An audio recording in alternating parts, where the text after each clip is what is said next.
Have you ever wondered what really happens to the food you eat? How does a simple meal turn into energy that powers your body?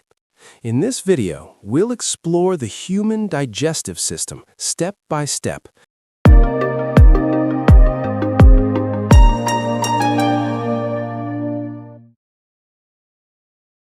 From the moment food enters your mouth to the point where nutrients are absorbed and waste is eliminated. Let's begin this amazing journey inside the human body. Mouth, ingestion, and chewing. Digestion begins in the mouth. As soon as food enters, your teeth start breaking it down into smaller pieces. This process is called mechanical digestion. At the same time, saliva mixes with the food. Saliva contains an important enzyme called amylase, which starts breaking down carbohydrates into simpler sugars. Your tongue then mixes the food thoroughly and forms it into a soft ball called a bolus.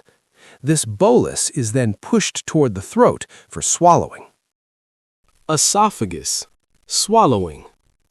Once you swallow, the food enters the esophagus. The esophagus is a long muscular tube that connects your mouth to your stomach. Here, food doesn't just fall down, it is pushed forward by a special movement called peristalsis. Peristalsis is a wave-like contraction of muscles that moves the food downward step by step.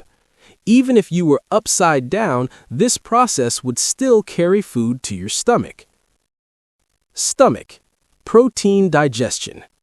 Now the food enters the stomach. The stomach is a strong muscular organ where food is mixed and broken down further. It releases hydrochloric acid, which creates a highly acidic environment. This acid helps kill harmful bacteria and activates digestive enzymes. One of the key enzymes here is pepsin, which begins the digestion of proteins. The stomach churns the food continuously, turning it into a semi-liquid mixture called chyme. Small intestine, main digestion. Next, the chyme enters the small intestine, the most important part of digestion. The small intestine has three parts: the duodenum, jejunum, and ileum. In the duodenum, digestive juices from the liver and pancreas mix with the food. The liver produces bile, which helps break down fats into smaller droplets. The pancreas releases enzymes that digest carbohydrates, proteins, and fats. As the food moves into the jejunum and ileum, nutrients are absorbed into the bloodstream. The inner surface of the small intestine is lined with tiny finger-like structures called villi. These villi increase the surface area, allowing maximum absorption of nutrients. Glucose, amino acids, and fatty acids are all absorbed here and transported throughout the body. Accessory organs. Let's take a moment to understand the organs that support digestion. The liver produces bile for fat digestion. The gallbladder stores and releases this bile when needed. The pancreas produces digestive enzymes and also regulates blood sugar levels. Together, these organs play a crucial role in efficient digestion. Large intestine, water absorption.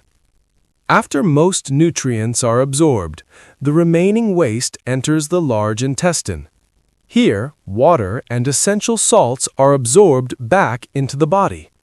What remains gradually becomes solid waste, known as feces. Helpful bacteria in the large intestine also produce certain vitamins, such as vitamin K. Rectum and anus, elimination. Finally, the waste is stored in the rectum. When the body is ready, it is expelled through the anus. This final step is called egestion. And that's how your digestive system works. A complex yet perfectly coordinated process that converts food into energy and nutrients your body needs. If you found this video helpful, don't forget to like, share, and subscribe for more educational content. Thanks for watching.